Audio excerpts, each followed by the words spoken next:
ভারত সরকার যাদেরকে চিহ্নিত করেছে বাংলাদেশি হিসেবে তাদের একটি তালিকা ইতোমধ্যে বাংলাদেশ সরকারকে দিয়েছে পররাষ্ট্র মন্ত্রণালয়ের মাধ্যমে।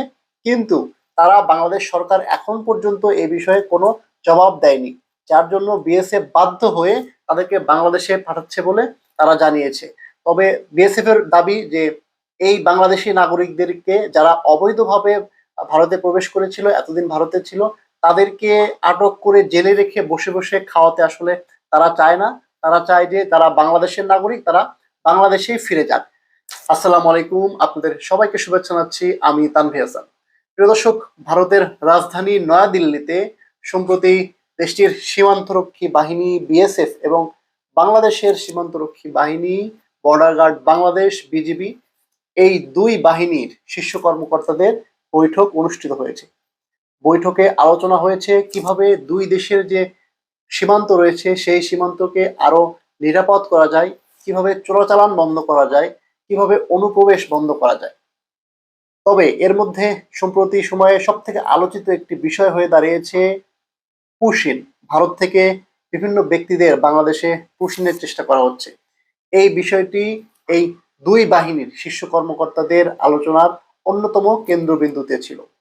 তবে এখন পর্যন্ত বিভিন্ন গণমাধ্যমের সংবাদে আমরা জানতে পেরেছি যে এই দুই বাহিনীর মধ্যকার যে বৈঠক হয়েছে সেই বৈঠকটি খুব বেশি ফলপ্রসূ হয়নি।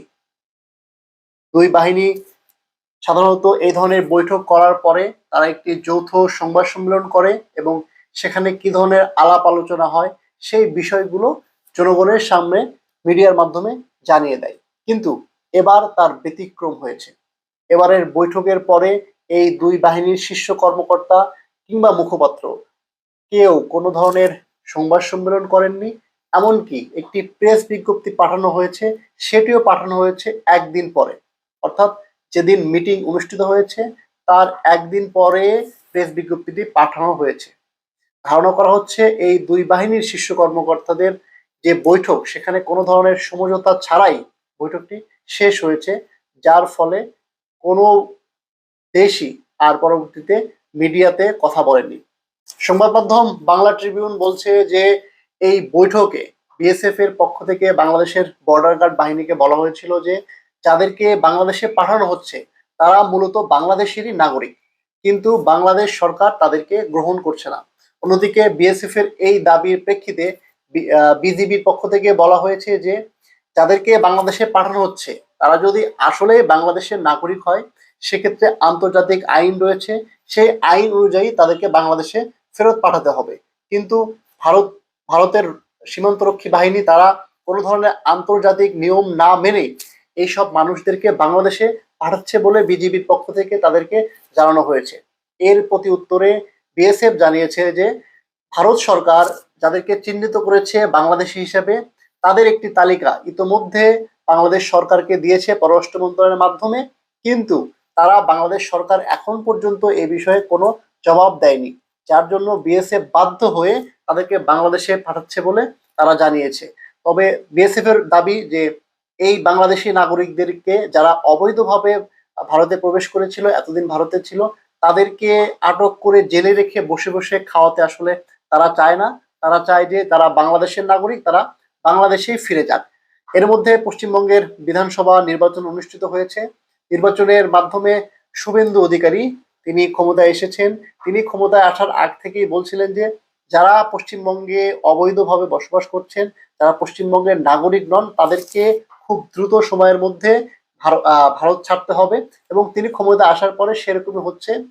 যারা আসলে বাংলাদেশ থেকে কিংবা অন্যান্য জায়গা থেকে ভারতে গিয়েছিলেন তারা নিজেরা চলে যাচ্ছেন বলে এমনটি দাবি করেছে বিএসএফ।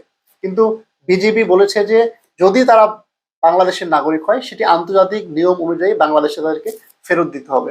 বাংলাদেশের পররাষ্ট্রমন্ত্রী তিনিও সম্প্রতি বলেছেন যে যদি যাদেরকে পাঠানো হচ্ছে তারা যদি বাংলাদেশের নাগরিক হয় তাহলে তাদেরকে নিয়ম অনুযায়ী যে নিয়ম রয়েছে সেই নিয়মের মাধ্যমে বাংলাদেশে পাঠাতে হবে।